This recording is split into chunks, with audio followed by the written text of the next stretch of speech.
Hello, everybody. Welcome to the Walker Art Centre Target Free Thursday night MuHKA lecture series for this talk by the curator Dieter Roelstraete on the work of the Polish-born London-based artist Goshka Macuga.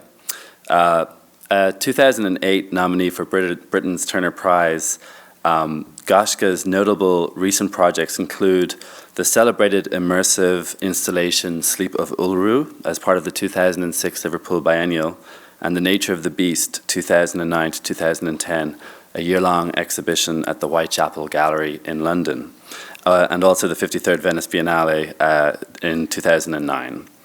Goshka has been artist in residence here at the Walker for the last year, and at 5 p.m. tonight, her exhibition, Goshka Macuga, It Broke From Within, opened upstairs in the Burnett Gallery. I'm Bartholomew Ryan, and I co-curated the exhibition with Peter Ely, formerly a curator at the Walker Art Centre, now curator at PS1 MoMA, who also originated the project while he was here at the Walker.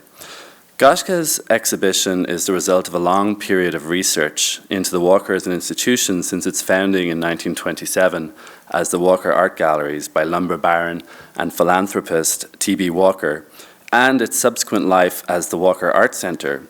The Art Centre opened its doors on January the 4th, 1940, and was largely funded at first by the New Deal Depression-era Work Projects Administration, a government body designed to put people back to work during difficult economic times.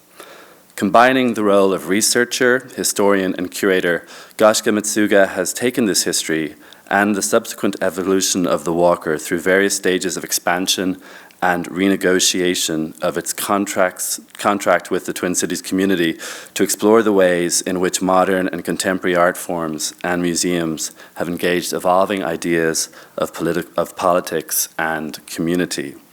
To explore this in more detail, I invite you all to visit the exhibition, which is open and free to the public until 9 p.m. tonight, and which will run here at the Walker until August the 14th.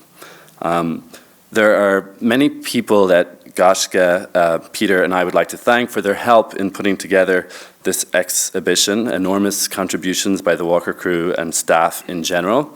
And rather than go through the list, I invite you to check out this beautiful artist-led publication in our galleries, which outlines many of the people we are very thankful to. I'd also like to thank Carol and Aaron Mack for their ongoing support of this MuHKA lecture series. And as part of the Walker Art Centre's Expanding the Rules of Engagement with Artists and Audiences initiative, Goshka's exhibition is made possible by the Bush Foundation, and her residency is made possible by the Nimoy Foundation. So we should thank those organizations also. The last thing I'll say before I get to introducing our guest speaker for tonight is that please remember that this is a live cast session or meeting, and at the end of Dieter's talk we will go to a question and answer session, and if anybody wants to make a contribution, please put up your hand and calmly wait for the microphone to arrive so that everybody can hear you on the web. Now, to introduce our guest for this evening, it's very exciting for me and for us to have him here at the Walker tonight. Dieter Roelstraete was trained as a philosopher at the University of Ghent and works as a curator at the Antwerp Museum of Contemporary Art, MuHKA. His curatorial projects there include Emotion Pictures Intertidal, a survey show of contemporary art from Vancouver, The Order of Things, Liam Gillick and Lawrence Weiner, a Syntax of Dependency, which is still running and is the first time those two artists who've been long-term sort of friends and debaters have actually collaborated on an exhibition together. So it's a very exciting project. And the collaborative projects Academy, Learning from Art, the Projection Project, and All That Is Solid Melts into Air. In 2005, Dieter co-curated Honoré de The Quest in the Belgian pavilion of the 51st Venice Biennale. He has also curated solo exhibitions of Roy Arden and Stephen Shearer, as well as small-scale group exhibitions in galleries and institutions in Belgium, Germany, and elsewhere. Dieter is the editor of Afterall, as well as a contributing editor to A Prior magazine, a co-founder of Fr. David, and a regular contributor contributor to both the Appel in Amsterdam and Piet Zwart Institute in Rotterdam. He's also writes reasonably regularly for Eflux Journal, for those of you who are fans of that publication. Roelstraete has published extensively on contemporary art and related philosophical issues in numerous catalogues and journals. His latest book, Richard Long, A Line Made by Walking, was published by Afterall Books, the MIT Press, and Dieter works or lives in Berlin. So, Dieter, I'd like to invite you to take the stage. Okay.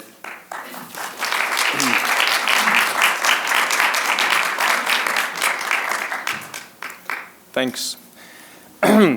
So yes, Roelstraete on Macuga, it's quite a mouthful, isn't it? It's not... right. I put on a tie to, get the formality over and done with.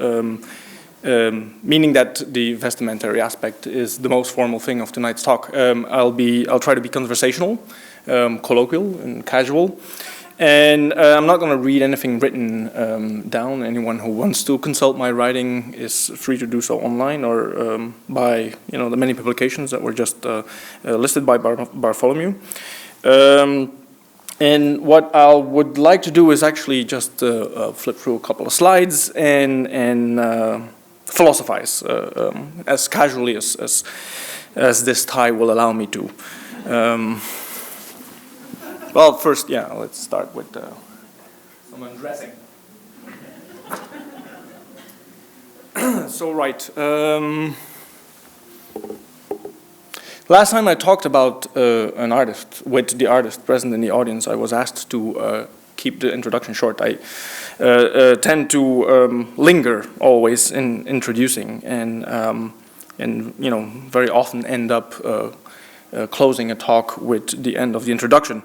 I'll try to avoid that today. What am I going to talk about? Well, obviously I'm going to talk about Goshka Macuga, and what I'll try to do, I don't think it's very necessary, but I'll try to convince everybody in the audience that she is that she's important, that she's very important. Not as a person, well, she is, of course, but as an artist. And so what I'd like to discuss really, without indulging in too much flattery, is why I think her work is kind of paradigmatic or emblematic, why it matters and why it's so important to the contemporary moment or the moment in contemporary art, really.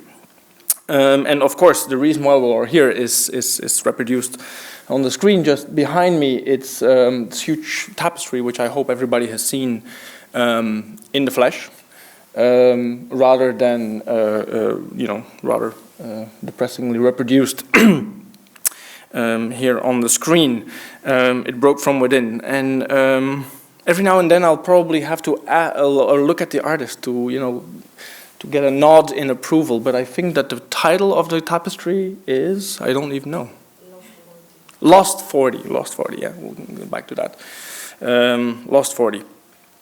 Now, there's of course many reasons why I consider her work to be paradigmatic or emblematic or programmatic or exemplary.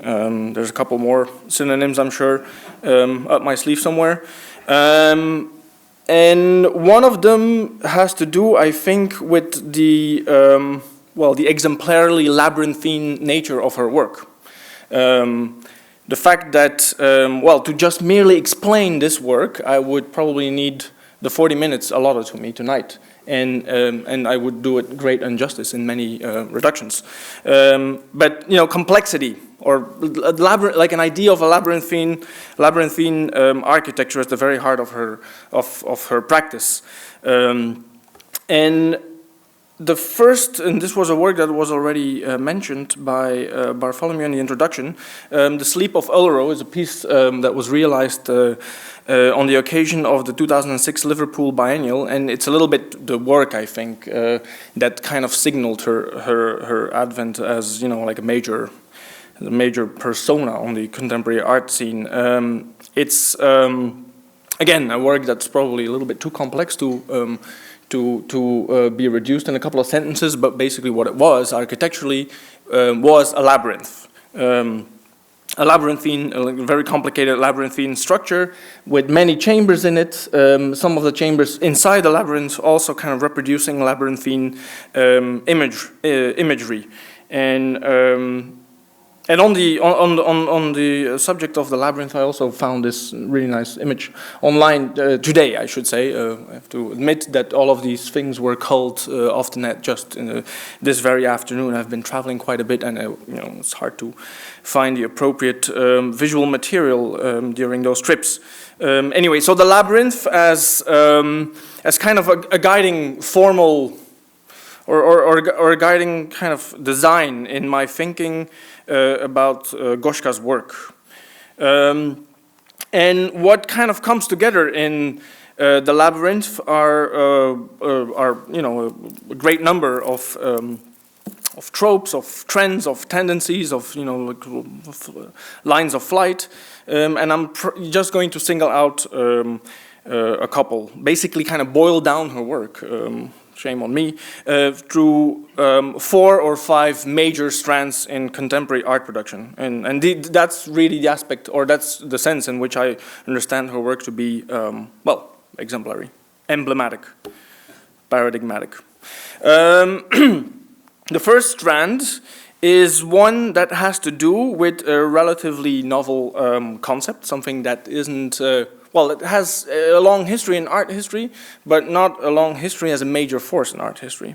And that's the novel, the relatively novel conception of art as research and research as art. Let me see what image I got found to prove that's probably the best portrait I know of her, looking like a Buenos Aires-based psychiatrist. So. I mean, of course, we've long been used to I mean, it's been a long time since we last saw a portrait of the artist with, like his brushes in the studio and stuff like that.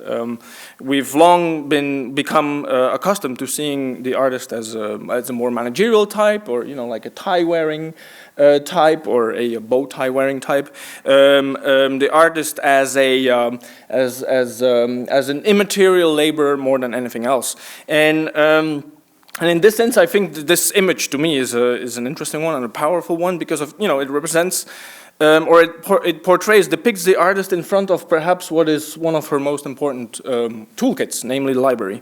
And it's also one of the reasons why I myself, as a philosopher, am so interested in the work, because there's so much to read in it, and books play such an essential part of the project, or research that really is anchored in a way in libraries. So, and this idea of art as research, or research as art, of course, Picasso was as much a researcher as anyone else, more contemporary or more present. But I think that we kind of today we witness a moment in art where the idea of research is no longer really kind of contained in a preparatory phase, but where research itself has become an art practice, an artistic practice, and there's many reasons why this has been the case, and one of them I think has to do with the crisis of journalism, perhaps. The idea that the art world can become a platform for all types of reportage that no longer find a way to express themselves in mainstream media. One of the things that we could consider in this context is the fact that, for instance, in the history of film, if ever anyone wants to rewrite the history of film of the last 100 years, one of the defining aspects of that history of the last 20 years is the gradual, the mainstreaming of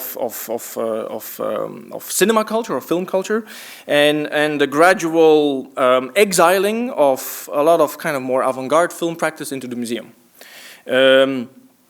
And I'm currently preparing an exhibition in the museum where I work of the work of Chantal Akerman. Chantal Akerman, of course, a major filmmaker, a great film author in the Nouvelle Vague tradition and all that, but not someone who really can be at home any longer, in a sense, in the world of traditional film culture, and who has become more and more independent in a way on the art world or the world of museums, to really kind of continue her project.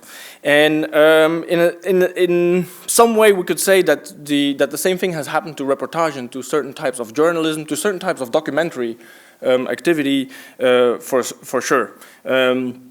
And in that respect, we could also, like, one of the defining moments maybe in that history was perhaps the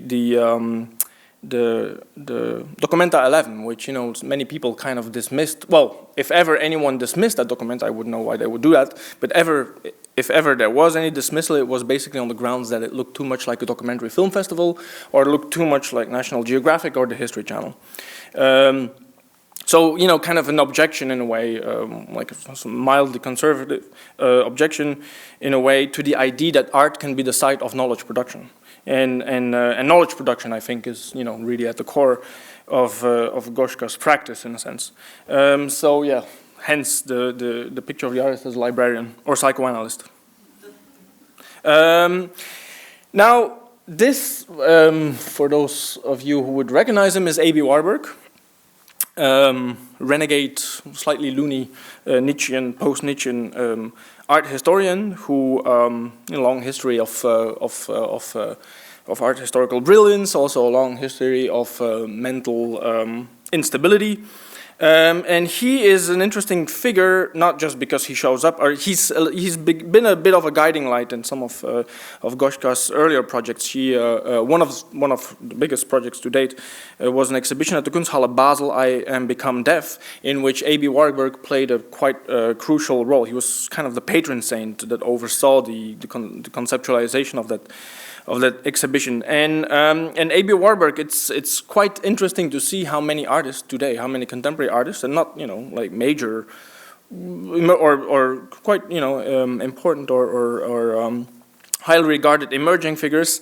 It's interesting to see how many of those artists really kind of reference A.B. Warburg. I mean, for a long time he was disregarded a little bit within the canonical art historical scenario, and in a sense, we could also say that the rediscovery of A.B. Warburg as a bona fide theoretical, as a bona fide theorist, has depended strongly on, in fact, artists engaging with his work.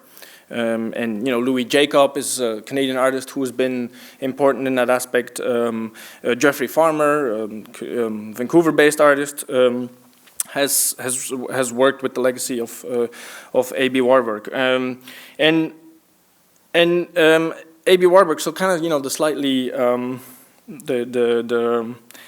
the brilliant lunatic in a sense, and of course, like, it's his idea of research more than a very doctrinaire mainstream idea of research that is central to the idea of art as research or research as art that I'm trying to read into the work of Goshka Macuga and some of her contemporaries.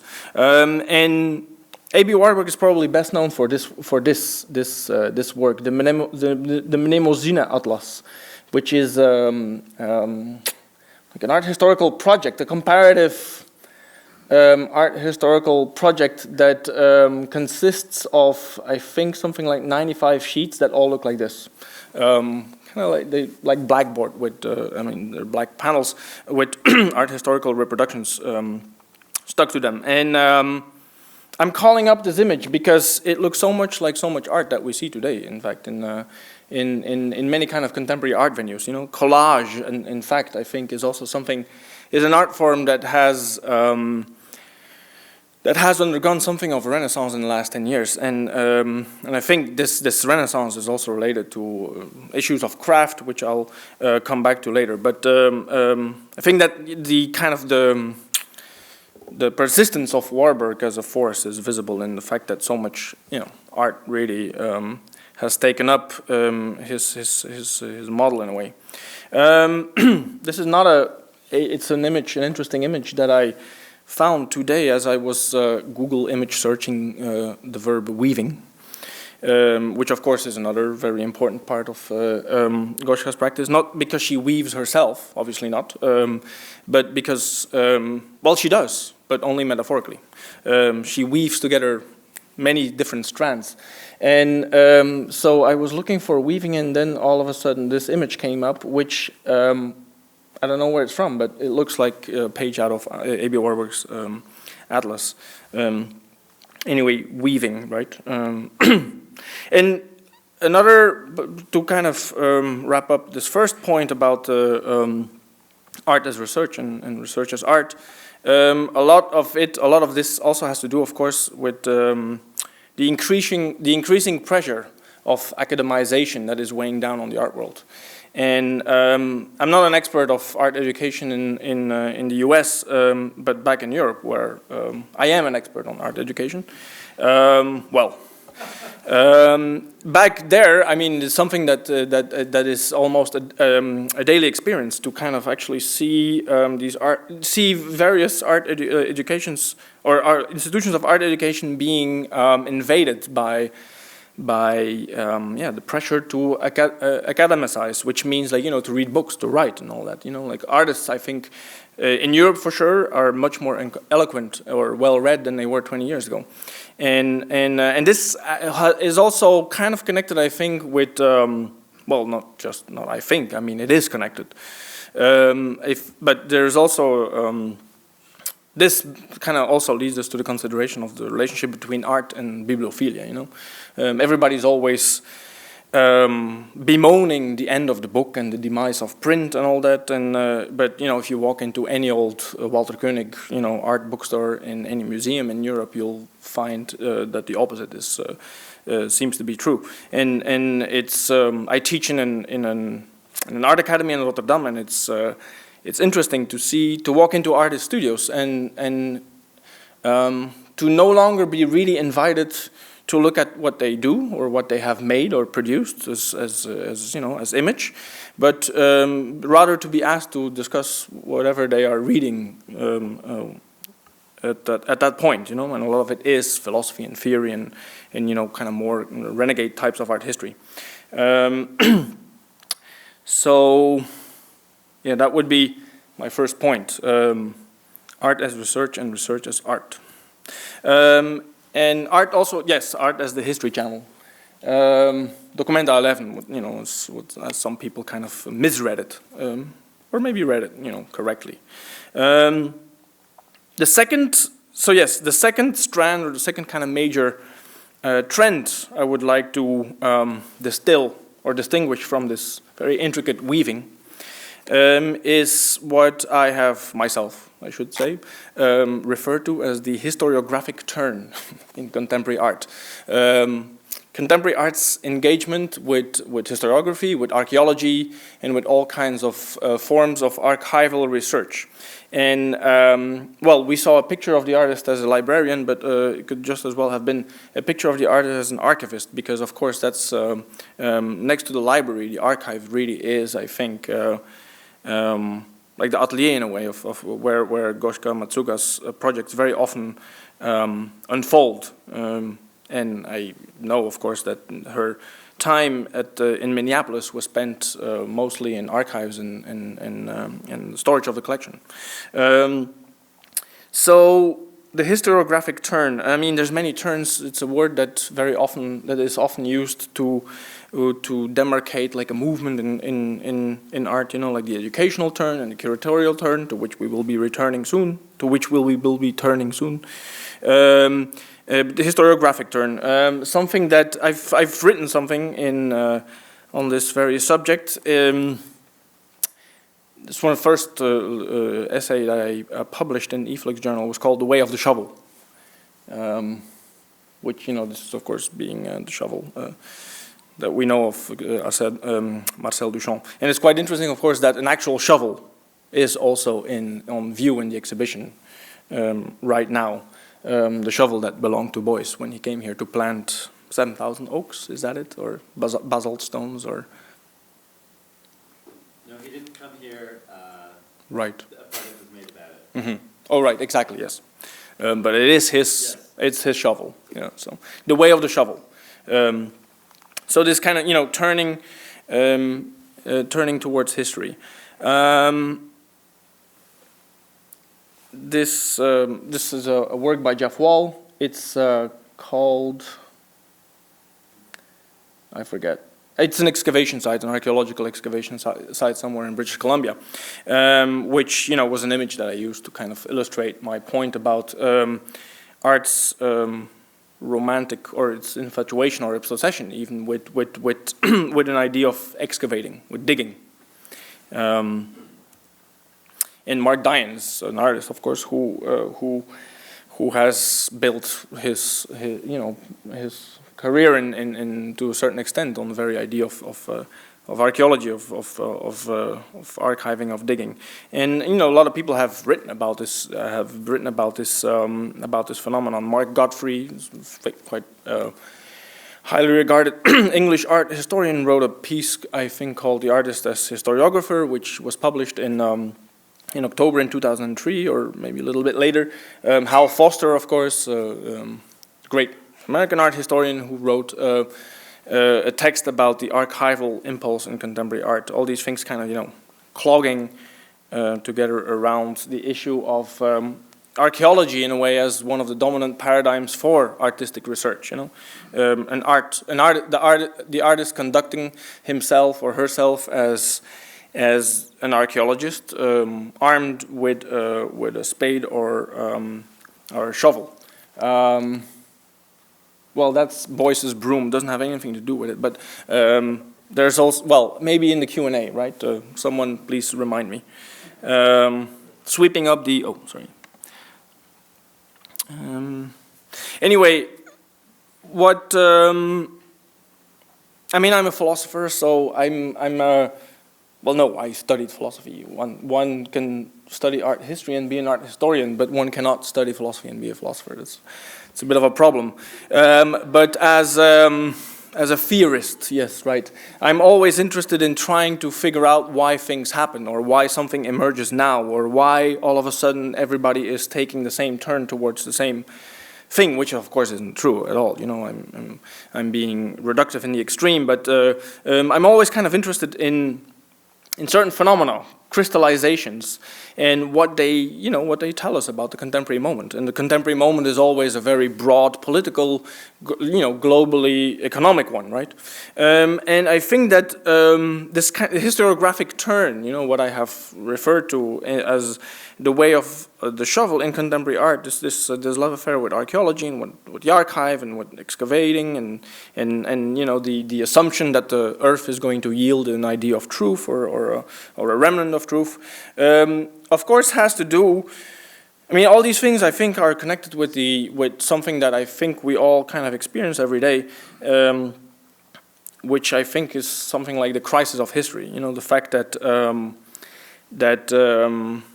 that history is suffering rather badly as a field of inquiry in schools, for instance. You know, like historical knowledge plummeting and all that, or historical awareness and historical consciousness being eroded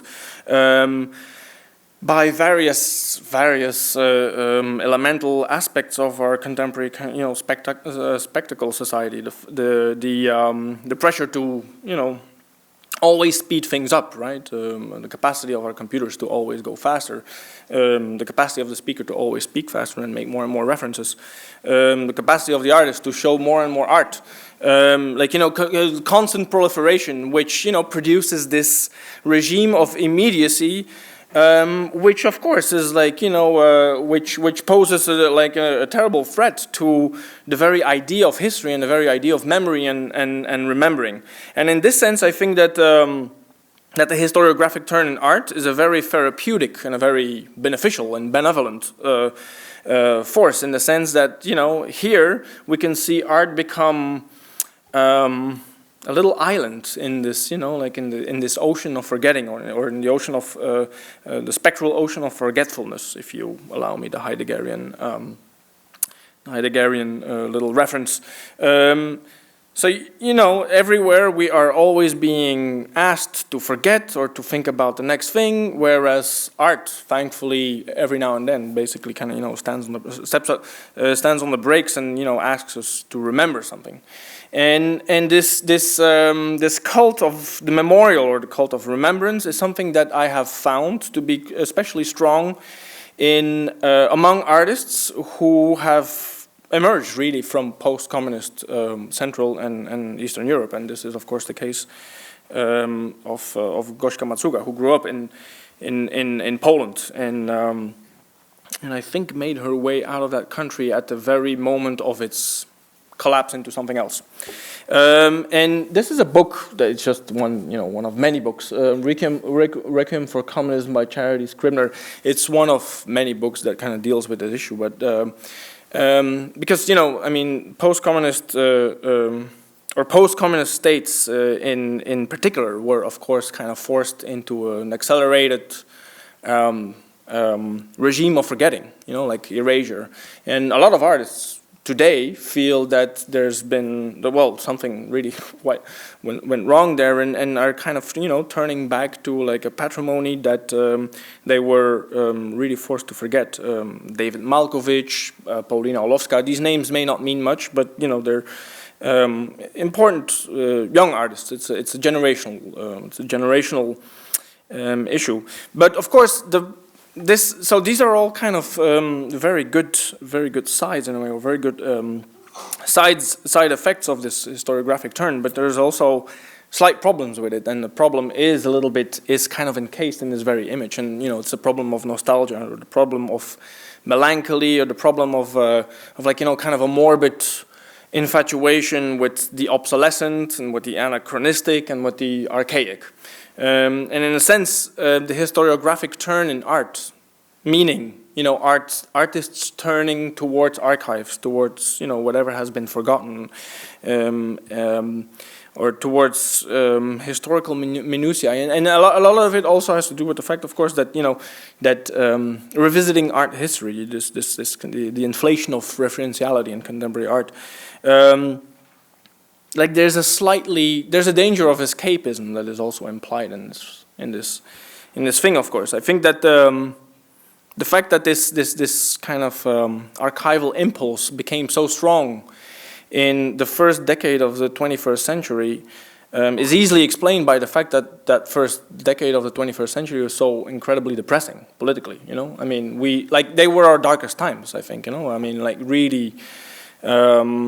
And in a sense, I mean, it's a little bit tiresome to always have to evoke the same breaking points, but I guess that, you know, that 9/11 in that sense was like an important moment, because, you know, really kind of inaugurated a new kind of post-ironic era in which, you know, there was nothing much to expect really from the present. Hence, artists, you know, mass scale turning towards the past.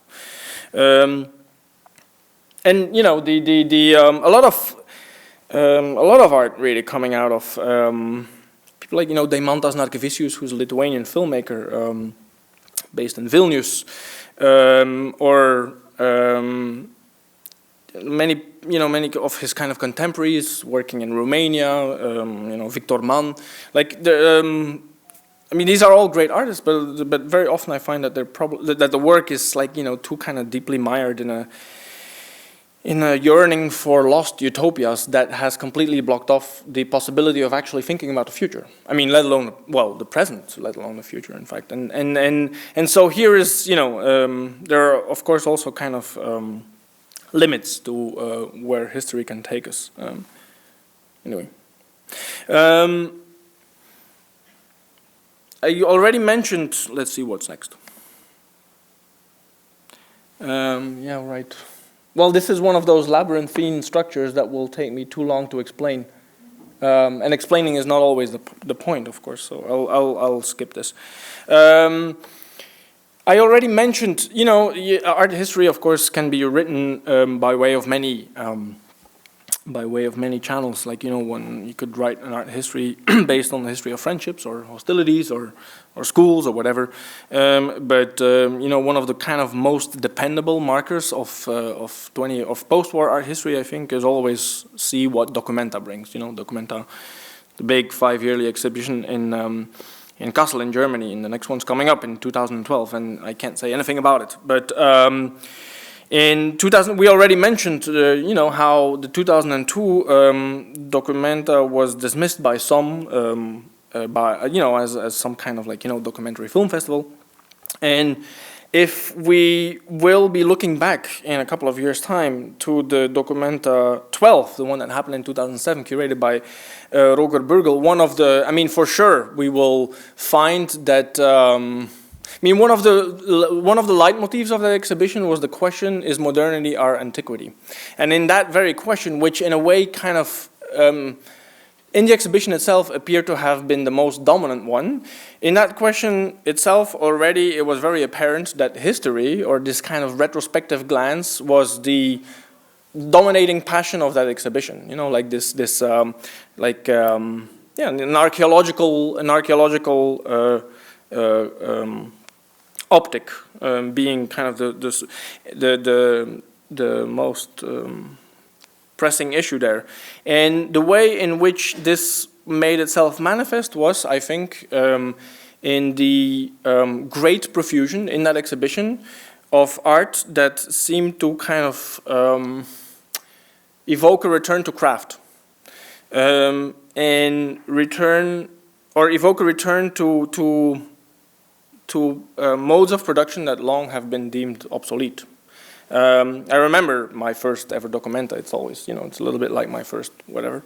But my first ever Documenta, 97, Catherine David.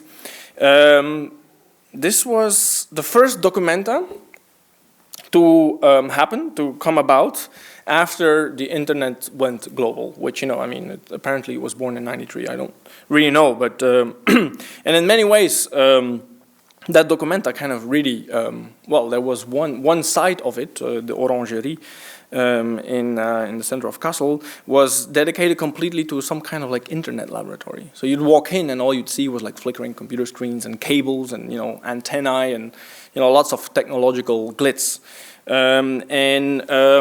5 years later, 2002, the Documenta 11 that was curated by Okui and Weser, kind of the technological fetish had been reduced considerably, and in 2007 was completely absent. In fact, of course, a lot of the art on display had been produced with a lot of high-tech means at its disposal, but. What I found important was that the overall vibe of the exhibition was one of kind of this romance with obsolescence, with anachronistic modes of production, and this is the third point that I would like to point out in with regards to Goshka Macuga's practice, like the third kind of strong. Anchorage really in a set of rather highly visible contemporary artistic concerns. The idea of craft, and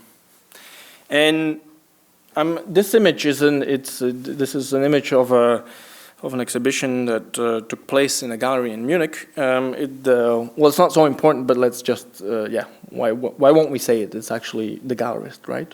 It's a portrait of the gallerist. But carved in wood. And I think this was done with the help of Munich's best wood carvers, or Bavaria's best wood carvers. So wood carving. There's another image from that show, an anonymous figure, bent over reading the newspaper, again carved from wood. What else? I'll get back to this. No. So wood carving is another wooden figure, carved wooden figure. So wood has been in Goshka Macuga's work before she came to this place, so known for its wood. Wood carving, of course, the carpet, textiles, Not sure about ceramics, perhaps not so much so in the artist's work, but for sure in a lot of her contemporaries, a lot of her peers. But these are all forms, art forms that, I mean, for sure, I was just talking about the 97 documenta, in the 10th documenta. I mean, wood carving, textiles, you know, you wouldn't be caught dead with it, you know. If as a curator back in the mid-90s you would propose any serious museum to curate an exhibition of pottery, you would be stoned, you know, by the pots themselves, in fact, or with the pots themselves. And you know, of course, we now see how the tide has turned in the favor of the pot, in fact, you know, and the shovel, or, you know, the wood carver, and all these kind of manual modes of production. And here, let me maybe skip. I want to show you something. It's kind of like an old, right? Yes, the Addams Family thing.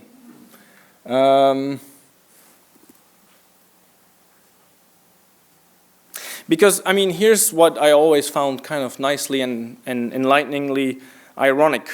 Digital. Like the etymology of digital really means of the fingers, you know.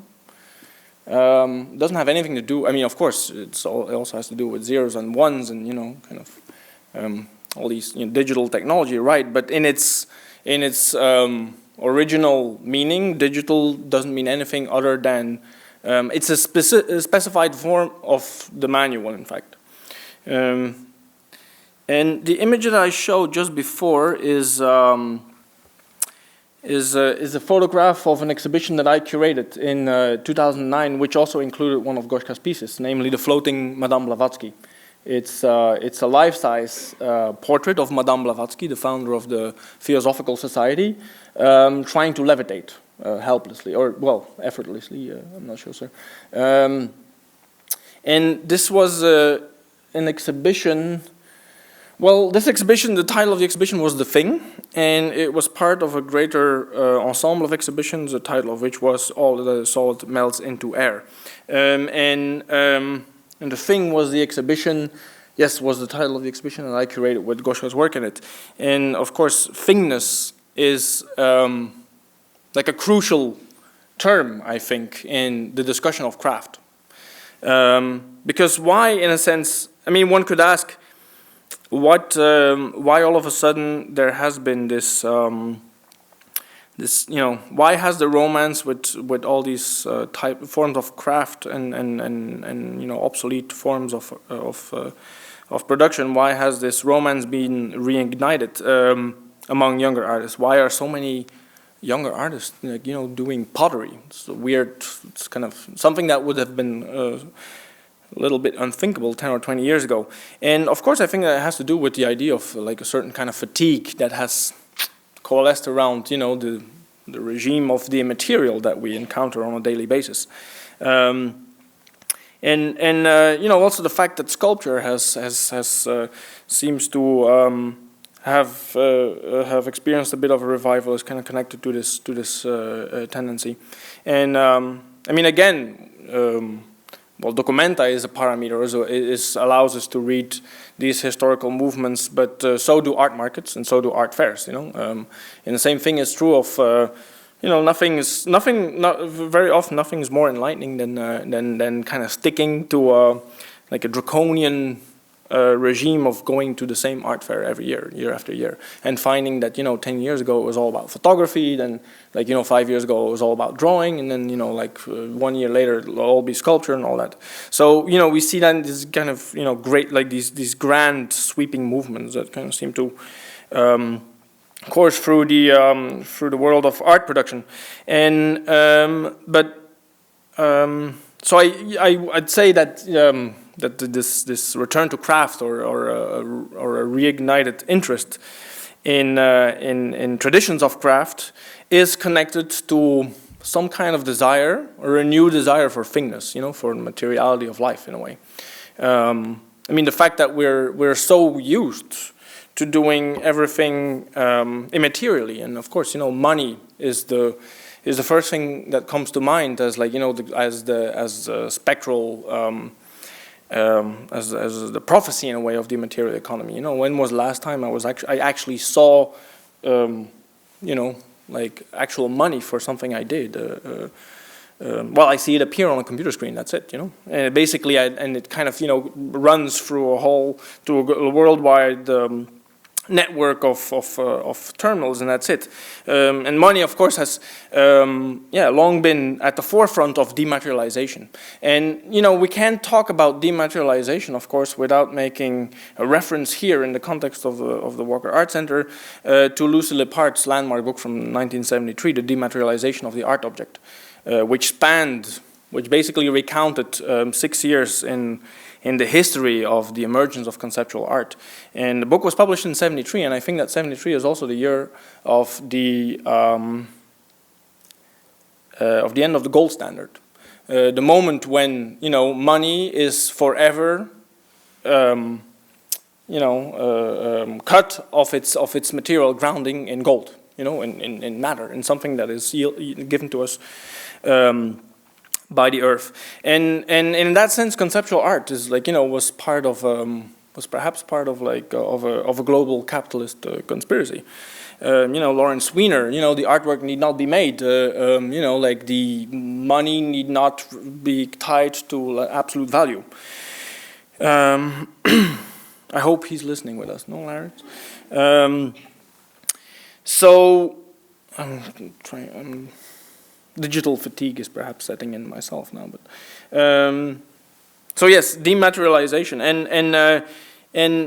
and that having been the one of the overpowering facts of contemporary life, the fact that I mostly speak to Goshka Macuga via email or via Skype or anything like that, or things like that. That having been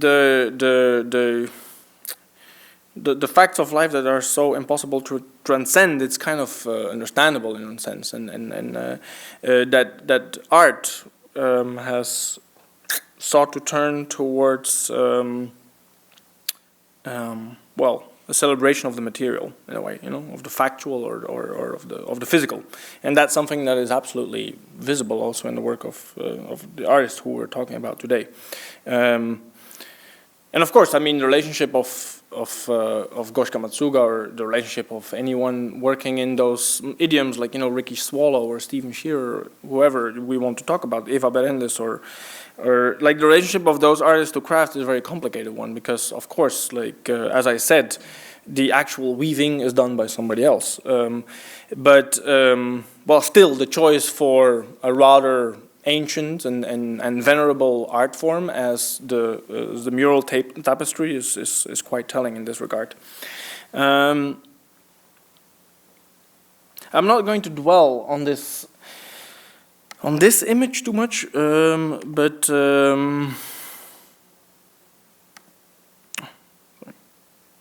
well, yes, okay, that I wanted to say something about. This is a page from the catalog that accompanied, or the publication that accompanied The Sleep of Ulro in 2006, the project in Liverpool Biennial. Kind of funny that these disembodied hands make this double appearance in a way, as the announcers of some kind of goalish spectral materiality, the hand that makes the art. Oh yeah, right. I wanted to add another thing to this issue of craft, because of course, if we talk about craft, and I think that the craft is the title of a movie about witchcraft, right? I mean, my American pop culture is not, or my knowledge of American pop culture is not really up to standards, but I think that The Craft is a movie about witchcraft, and I mean, witchcraft is not so uninteresting to drag into the conversation, because I've been holding this bottle forever. I'm going to actually have a sip now. Witchcraft is not so uninteresting to bring into the conversation here, because also throughout the artist's career, throughout Goshka Macuga's trajectory, we can also kind of note every now and then the appearance of an interest in the occult, in traditions of heterodox spirituality, the paranormal, and the slightly freaky. the floating Madame Blavatsky and all these things, which again you could say, which would lead us to a discussion of the uncanny, which I'm not going to go into, but it is part of the same general atmosphere. I know I'm being terribly, terribly general and generalist and generalizing in a bad general, but right. This is an image of a work that Goshka Macuga made for the Berlin Biennial in 2008, and well, we can ask the artist herself later to perhaps describe it in greater detail or tell us more about what really drove it. But the only thing that I wanted to point out here is that the fabrics that are draped across the steel structure were made by another artist. And other artists, it's not important really who this artist is, but that's her. She's engaging in the fine art of sewing a curtain. Someone who also could be said to belong to this growing army of new craftsmen and craftswomen. But what I wanted to bring up in the context of this is another sculpture that was part of the ensemble on view in the Berlin Biennial. What I wanted to bring up with that picture is that, anyone who depends on archives or on archivists and on libraries and librarians or on wood carvers and ceramists, anyone who for the production of the work is so dependent on others will, of course, appreciate the art of collaboration as a central element of the work. And this is the fourth thing that I would want to bring in my discussion of Goshka's project. So there's been art as research and research as art. There's been the historiographic turn. There's been the reemergence of craft, and then fourthly, there's the issue of collaborative of the collaborative, really, which is one of the defining characteristics of much of her work. Collaboration, of course, with people who produce the work, because they're rather complicated to produce very often, but also collaboration with other artists. And this, of course, is an important point. Collaborating with collaborations among artists are a very ancient and healthy ingredient of art history. But here something else happens, and what I wanted to kind of point out in this regard is the fact that installations, that some of Goshka Macuga's installations very often look, well, not just as installations or sculptural ensembles, but as kind of meta exhibitions, or there is a curatorial force at play. And in this aspect of collaboration, one of the defining methodological or professional boundaries that is being erased time and again is the one between artist and curator, of course, and the fact that the curatorial is such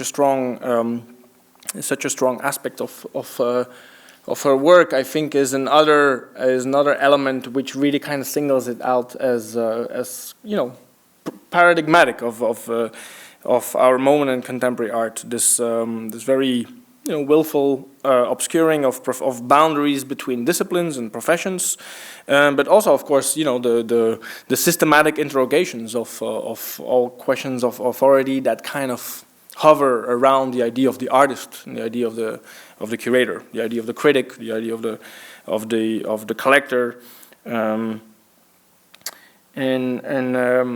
ideas like issues of authenticity and all these matters, which is why appropriation art, or the idea of appropriation, is quite central to her work. And if we talk about appropriation, it's a funny coincidence that this work should be on display right now in the Walker. But Cheryl Levine is, of course, the totemic presence in this discussion, and this being a Cheryl Levine sculpture that is based in some way on a Max Ernst painting, reproduction of which accompanies the actual display here in the museum.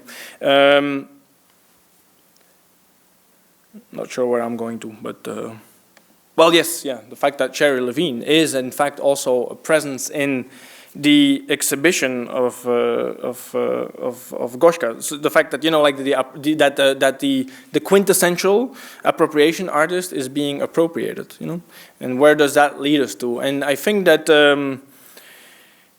that this kind of the bottomlessness of these questions. Well, there's, you know, and there's a nice word for that in French, right? Mise en abîme, and mise en abîme is the one issue that I wanted to conclude with. You know, the idea of like the dizzying loss of solid ground beneath our feet. Well, there she is, the artist, in front of not her work, but a tapestry. That is a life-size copy of Pablo Picasso's Guernica. I think it was produced sometime in the 40s or 50s. It was commissioned by the Rockefeller family. It hangs in the, well, the story is very long, and I think there's many ways for you to access it that are going to be much more enlightening than my rambling.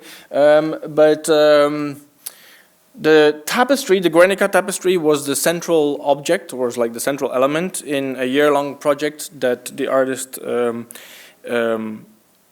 developed at the Whitechapel Art Gallery in London in 2009-2010. It was installed in a renewed space, a renewed wing of the Whitechapel, and in front of well, it's perhaps important to know that the original Guernica by Picasso once made a blitz visit to the Whitechapel in the late 30s. And of course, I mean, the painting has always been a very strong, you know, has always functioned as the backdrop as a strong backdrop for key political moments. And in the 30s, of course, the key political moment was the anti-fascist struggle, which is why it was on view in Whitechapel in East London, which was a socialist stronghold back in the day. Still is, perhaps, to a certain extent. Anyway, so. The original Guernica was brought to Whitechapel in the late 30s, and 70 years later or so, the replica, the replica commissioned by the Rockefeller family, that famously hangs in the United Nations building in New York, was brought back in a way to the Whitechapel as part of Goshka Macuga's project there. The Nature of the Beast is the title of the overarching project. And in front of, inside the central element of the space was a meeting table at which people were invited to conduct their meetings. And I think there's an image actually. Yes. I think this is the inaugural meeting, the first time that the work really is being put to good use, and again with the artist present, very nice always. Anyway, so but the Guernica tapestry is kind of is perhaps best known today because. Well, again, I might not get the facts very completely correct, but. It hangs, I think, at the entrance, permanently so, of the meeting room where the UN Security Council meet. And in 2003, just a couple of days or weeks before the invasion of Iraq, Colin Powell famously gave a speech where he pleaded for the impending invasion, and did so holding a little flask of would that be anthrax or a weapon of, some weapon of mass destruction or other in his hand. So you have to imagine Colin Powell standing there, and behind him really should have been the tapestry based on Picasso's Guernica, but for that occasion, and the reasons why, a little bit obscure, but on that very day, the tapestry was actually was hidden by another curtain. So, you know, the ghost of Picasso being unable to really kind of be king on the proceedings, and like this kind of key, like this very tiny little political moment was immortalized in the exhibition in London in the shape of a cubist sculpture, a cubist portrait of Colin Powell holding aloft the little flask of germs of some sort. Now, I mean, it's very complex and very rich and very densely layered and richly textured project, and I think it's interesting that that weaving, that like the art of tapestry weaving in a way has become the mode in which many of these strands are coming together. And I was saying that how richly textured the work is and how densely layered, and of course it's in that sense textile or the carpet is like almost like the paradigmatic art form in a sense. This is an image of a work produced for the 2009 Venice Biennial Plus Ultra, which again makes very kind of direct references to current political events. Some less direct, obviously.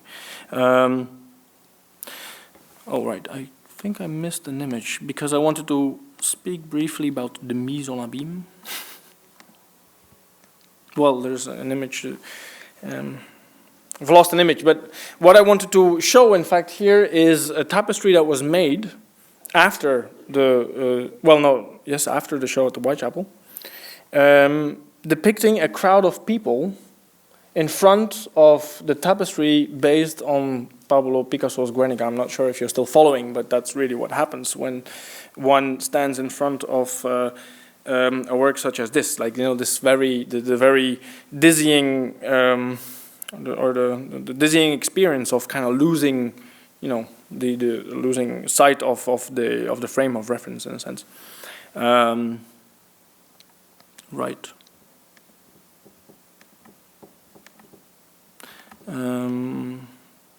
Well, the last image, right?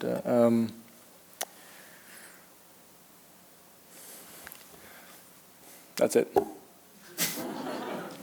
Q&A, sorry. You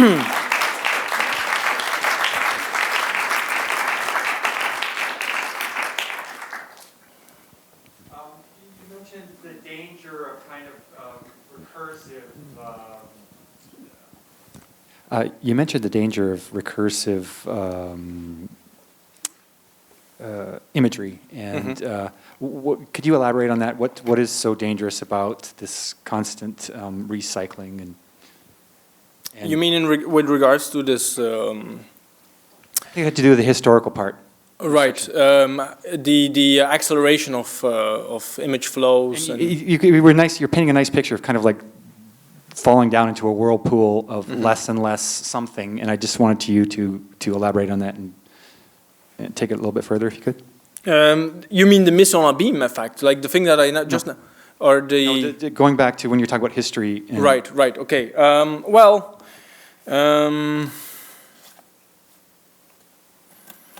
I think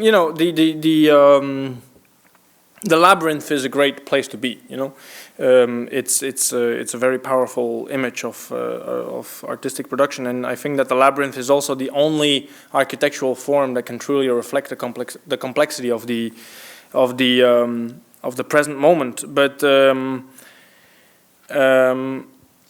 Alain Badiou has said something quite interesting about complexity once.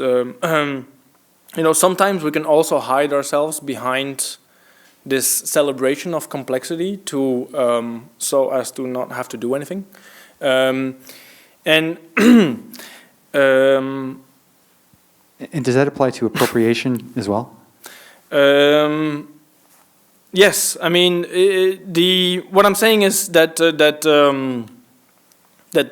of course we're always used to complexity and speed are regarded as virtues. They're assets, like it's important to be fast, it's important to be mobile, and it's important to be complex. And I mean, I'm all of those, I try to be all of those, and I try to be all of those in my writing and my curating, and I appreciate everyone who, tries to do the same. But of course, I mean, we all, like flying around the world, like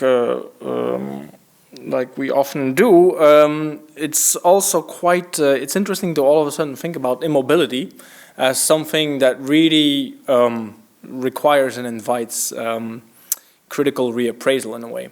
And in that sense, I'm always happy to go to a museum where nothing moves.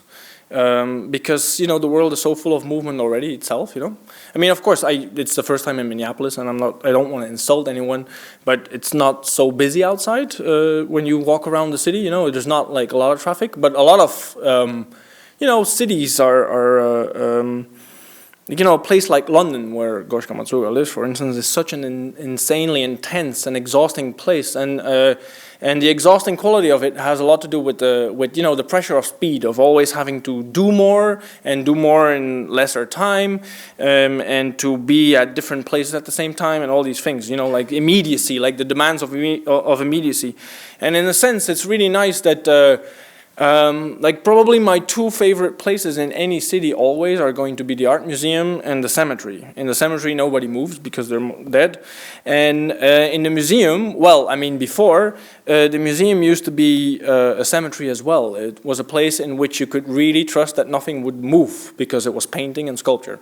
And of course, we have witnessed the advent of video art and immersive installations of all kinds. And a lot of it is all great, but I sometimes long back for the really morbid, immobile stuff, and so I'm kind of interested in the therapeutic function of art. And I'm not saying I'm not going to really go deep into what I mean here with therapeutic. I mean therapeutic in a very broad metaphorical sense, but in the idea of art as exile. As a refuge of some sort, as as something that is really different from the world, and in that sense, if everywhere around the world we are subjected to this, ceaseless avalanche of visual stimuli, and this torrential downpour of moving images, and everything always has to move, of course, then what I really kind of appreciate in the space of art is slowness, and kind of a rigor mortis, if you wish, or kind of a simple materiality, which I think in the show, for instance, here in It Broke From Within, is so beautifully rendered by the presence of the Carl André piece that is not really a Carl André piece. It's just the stuff out of which the Carl André piece is made. And for me, like the immobility of a lot of art in this vein, the art that I've been discussing along with that of Goshka Macuga, the immobility of it, or the is I find to be healthy or beneficial, or yeah. I don't know. I mean, and it's a little bit also what I've tried to describe in that kind of very crude art history, read through the specter of the last 3-4 documentals. The fact that I'm not sure what's going to happen in 2012, but I've appreciated the last one because of the militancy with which it wanted to be unlike the world in which we live. Slow, dead. I mean, also very problematic. Anyway, I hope that's something. Someone else there. I think actually what he was trying to ask about was constantly referencing the past and history, and how that can be a form of escapism. Right. Well, I think it's a form. It's a tough one.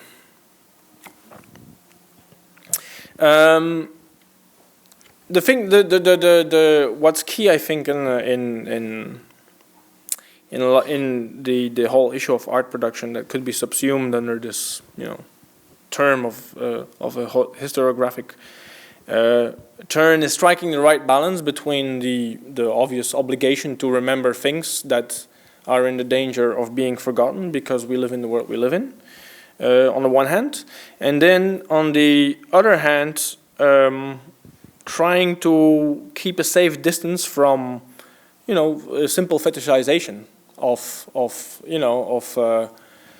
the relics that the past has given us. And what I see when I'll kind of put it perhaps in terms of a slight caricature, but But you know, when you go to an art school and you find that a 22-year-old art student is busy preparing the reenactment of some obscure performance done by a Bulgarian artist in 1973 that nobody ever saw, but that only survived as like a little piece of gossip. Then I think that art, I mean, you know, that would be an art student whom I would invite to actually look at the world today in a way, you know, or kind of have a more direct relationship with the reality in which he's able to take that escape route into this Edenic view of the past. So yeah, and of course, I mean, it's a heavy charge to call a historian or a historiographer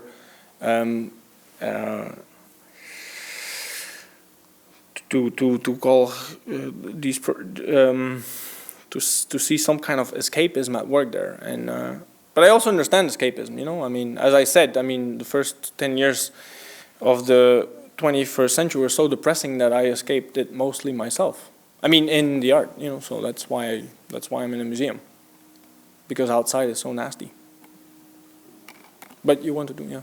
Well, and I guess I'm wondering too about constantly referencing not only obscure art performances, but even pop culture or well-known art, to the extent that maybe there is no present or there's no comment on the present, but a constant recycling. Yeah. Well, yeah, for sure. I mean, the thing is that the obsession with the archive, or the obsession with history and with the past, you know, with the retrospective glance, can of course produce political immobility in the present. You know, if all of our smartest minds are busy researching, you know, post-war art and history, it means that they're not really kind of engaging with the more pressing kind of cultural political concerns of the day, the ones that really do unfold in the streets, you know.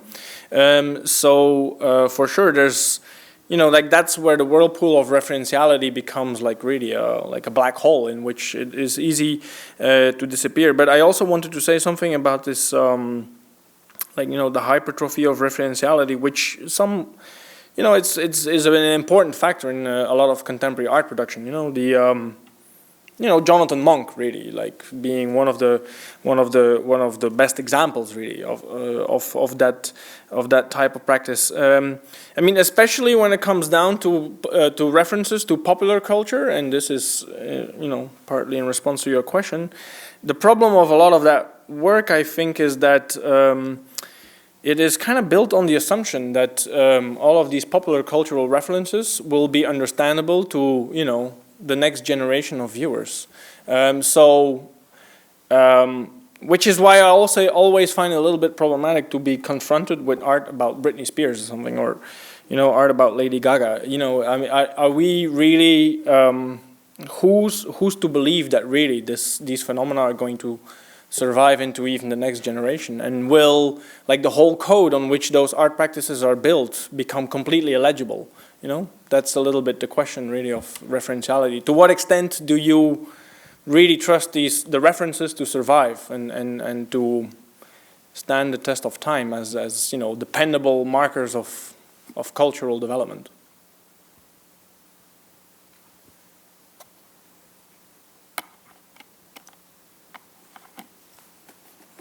I feel like the subject may have to ask something. Or the host.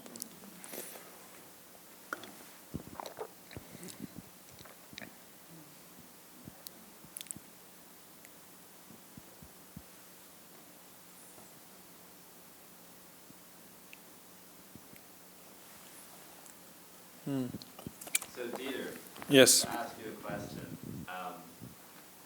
You have this large digital reproduction of the tapestry, which is Right. upstairs. Oh, right, yes. Yeah. Good one. I'm breaking the rules which I established at the beginning. So I'm wondering what for you, in terms of what you've discussed in the mise en abîme of referentiality, or maybe I'm collapsing two different things into each other. You know, where does something like this lie within the sort of the conversation that you've been having? How does a tapestry that references both super specific people within, the history of the Walker Art Centre and to an extent the Twin Cities, and then other individuals who have kind of come with Goshka through her practice, such as the soldier on one side and the Abby Warburg Uncle Sam figure to the far left, and then this kind of more sort of definitely Twin Cities located, but national phenomenon of the Tea Party protesters. How for you do they fit into that idea of of referentiality and history? Well, I mean, that's a very specific question about this work, and I'm happy to elucidate. I should also say that when I walked into the show yesterday, when I went to see the exhibition yesterday, while it was being built up still, I immediately expressed my desire to actually conduct this very talk in front of the tapestry. Because it's a little bit ironic that I have to complain about the digital regime and, but was there a slide carousel in the house? I don't even think so. But, I mean, of course, like we could, the brochure that you produced, very beautiful publication,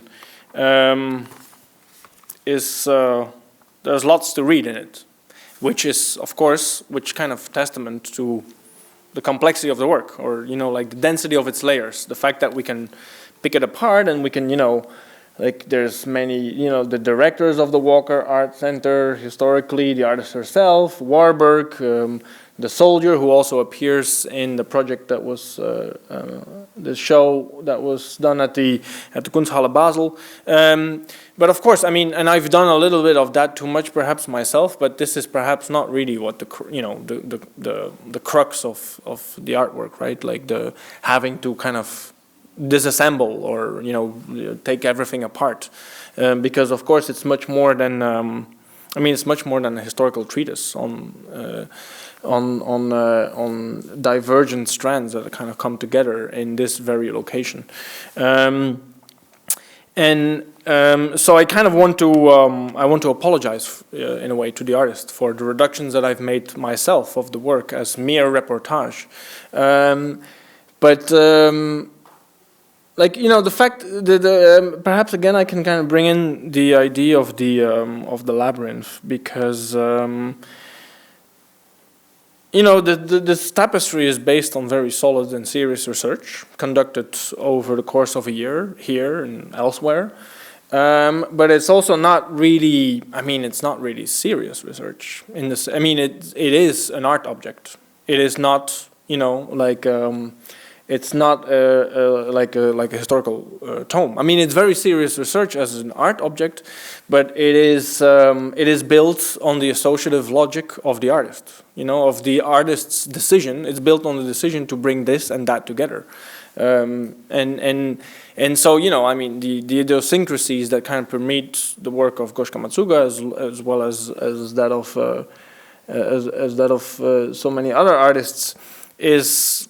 I want to kind of keep that intact in a way, like I want to respect the wildness in a way of the logic that is at play or the illogic that is at play in the tapestry. And that's also, I mean, it's the wildness of that logic that kind of also will guarantee the work, its operationality outside the context of Minneapolis or the Twin Cities, like it is just as intriguing for me to look out without all the knowledge that is implicated in my being in this very town, because of the wildness of that logic. So and in a sense that's also why I talked about collage. I mean, it's a collage, right? It's a collage almost in the best of Warburgian senses, and the collage is that art form that most exemplarily expresses jumping from one thought to the other, in a sense. And I think that's why, I mean, of course, the tapestry belongs to this context, but it also belongs to a world that is in dire need of this kind of associative logic in a way.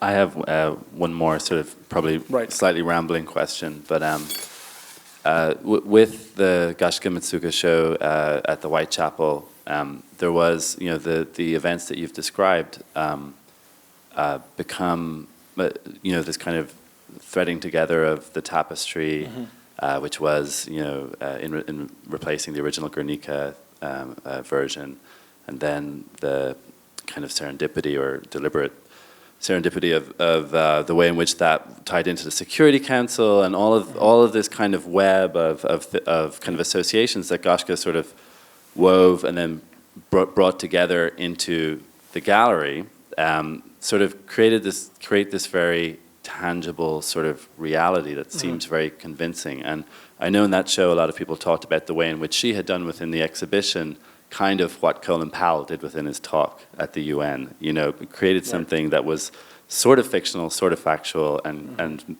through narrativization made it highly compelling. Right. And I know you've written and talked a lot about realism as an ideology and a format, and I was wondering how you think that kind of creation of a reality that seems sort of very compelling, and it has authority when it comes from, say, the politician or the general, in a different kind of place coming from the artist. How you think that sort of idea relates to Goshka's work in general? Well, thanks for bringing up the issue of realism. I'll be happy to conclude on that, or go on.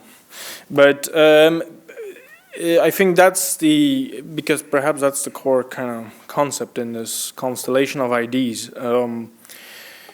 Realism, when it was invented as an art form or as a movement or as an ism or whatever, a school in the 19th century, was a political project, We can now kind of poo-poo it because we have gone through the experience of, photorealism, perhaps, to name one example.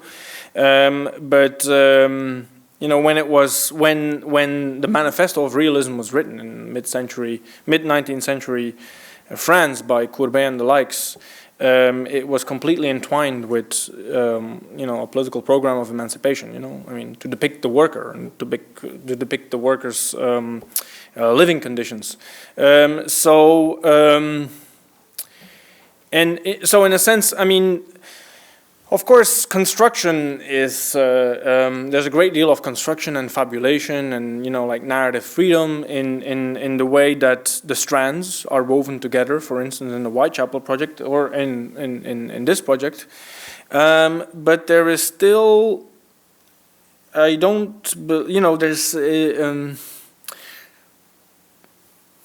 there's nothing too fanciful about it or too kind of trivial or playful about it, and that's because of, I think, the pertinence of the political content, and it's something that I've been quite glad to see happen also in the work of an artist whom I've known for a little bit now.